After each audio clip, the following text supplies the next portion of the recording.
नमस्कार मित्रांनो, स्वागत आहे तुमचं पुन्हा एकदा आपल्या नवीन व्हिडिओमध्ये। तर कालच आपल्या नवीन अधिवेशनामध्ये आपला नवीन अर्थसंकल्प जो आहे तो जाहीर झालेला आहे आणि त्यामध्ये महिलांसाठी व मुलींसाठी नवीन योजना या ठिकाणी राबवली गेलेली आहे। त्याचा GR पण आलेला आहे। तर काय आहे नक्की योजना, कोणत्या महिलांना किंवा कोणत्या मुलींना या योजनेचा लाभ असणार आहे, त्याची महत्त्वाची कागदपत्रे कुठली आहेत, कोणत्या महिला यासाठी पात्र असणार आहेत, कोणत्या महिला यासाठी अपात्र असणार आहेत, ह्या सर्व गोष्टी आपण या व्हिडिओमध्ये पाहणार आहोत। तर चला आपल्या व्हिडिओला सुरुवात करूया। तर त्याआधी मित्रांनो मी तुम्हाला सांगू इच्छितो, आपल्या चॅनलवर जर नवीन असेल तर चॅनलला सबस्क्राइब नक्की करा, कारण आणखीन अशा माहितीपूर्ण व्हिडिओ आपण तुमच्यासाठी आणत असतो। तर मित्रांनो, ही जी नवीन योजना आलेली आहे त्या योजनेचं नाव आहे मुख्यमंत्री माझी लाडकी बहीण योजना। तर या योजनेअंतर्गत ज्या महिला किंवा ज्या मुली पात्र ठरणार आहेत त्या योजनेसाठी, त्या महिलांना किंवा त्या मुलींना दरमहा 1,500 रुपयेपर्यंत मिळणार आहेत आणि यासाठी दरवर्षी 46,000 कोटी रुपयांचा निधी या ठिकाणी आपल्या महाराष्ट्र सरकारकडून उपलब्ध करून देण्यात येणार आहे। तर या योजनेसाठी कोण कोण पात्र राहणार आहे ते आपण या ठिकाणी पाहतोय।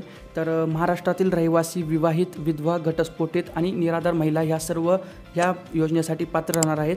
तर त्यानंतर लाभार्थी कुटुंबाचे वार्षिक उत्पन्न रक्कम 2.5 लाखापेक्षा कमी असणे या ठिकाणी गरजेचं आहे। जर तुमचं वार्षिक उत्पन्न 2.5 लाखापेक्षा जास्त असेल तर या ठिकाणी मित्रांनो तुम्ही जे आहे त्या या योजनेसाठी अपात्र ठरणार आहात। त्यानंतर जे यासाठी अर्ज करणार आहेत त्या महिलेचं वय 60 वर्षांपेक्षा जास्त असू नये, किंवा जर 60 वर्षापेक्षा जास्त वय असेल तर त्या ठिकाणी नक्कीच ते या योजनेसाठी अपात्र असणार आहेत। त्यानंतर या योजनेसाठी कोणत्या कोणत्या महिला अपात्र असणार आहेत ते आपण पाहून घेऊयात।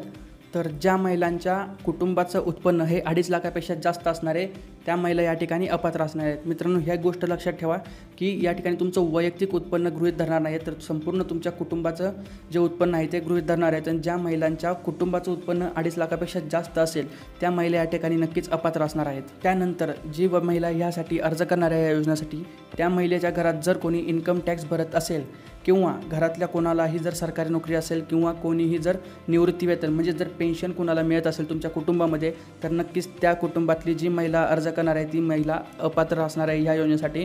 तर ह्यासाठी तुमच्या घरामध्ये कुठलाही सरकारी नोकरदार असू नये किंवा कोणीही ज्यांना पेन्शन मिळते अशी कोणतीही व्यक्ती तुमच्या कुटुंबात असायला नको आहे।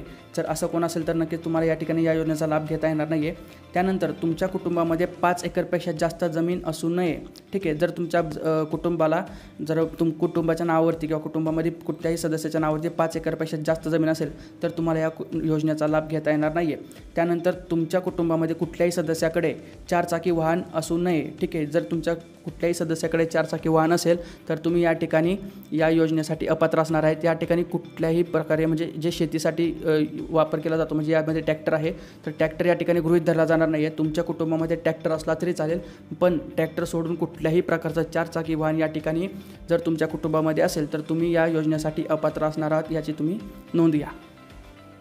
त्यानंतर जर एखाद्या व्यक्तीला जर ह्याच्यासाठी किंवा एखाद्या महिलेला या योजनेसाठी अर्ज करायचा असेल तर त्यांच्याकडे कोणते डॉक्युमेंट्स किंवा कोणते कागदपत्र असणे गरजेचे ते आपण पाहणार आहोत। तर आधार कार्ड, रेशन कार्ड, उत्पन्नाचा दाखला, रहिवासी दाखला, त्या महिलेचं बँक पासबुक आणि 2 पासपोर्ट साईज फोटो हे डॉक्युमेंट्स या ठिकाणी गरजेचे आहेत या अर्ज करण्यासाठी। तर अर्जाची तारीख जी आहे ती 1 जुलै 2024 पासून 15 जुलै 2024 पर्यंत देण्यात आलेली आहे। कदाचित पुढे ही तारीख एक्सटेंड पण होऊ शकते, वाढू पण शकते, पण आत्ता ह्या गोष्टीवरती कुठलंही भाष्य आपण करू शकत नाही। जर भविष्यात जर आपल्याला तशी वेळ आली तर या ठिकाणी नक्कीच ह्याची जी डेट आहे किंवा डेडलाईन आहे ती वाढवली जाईल। पण सध्या 1 ते 15 तारीख हे 15 दिवस आपल्याला या ठिकाणी अर्ज करण्यासाठी दिलेले आहेत। तर हे अर्ज करण्यासाठी तुम्हाला तुमच्या जवळच्या आपले सरकार किंवा माही सेवा केंद्र जे असतात, आपले सेतू केंद्र असतात, तिथं तुम्ही याचा अर्ज करू शकता, किंवा आधार दुरुस्ती केंद्र जर तुमच्या आसपास कुठले असतील तर त्या ठिकाणी जाऊन तुम्ही मुख्यमंत्री माझी लाडकी बहीण योजना या अंतर्गत तुम्ही तुमचा अर्ज करू शकता। तर आय होप मित्रांनो तुम्हाला व्हिडिओ इन्फॉर्मेटिव्ह वाटला असेल। जर तुम्हाला थोडा पण व्हिडिओ माहितीपूर्ण वाटला असेल तर व्हिडिओला लाईक करा आणि आपल्या चॅनलला सबस्क्राईब करा।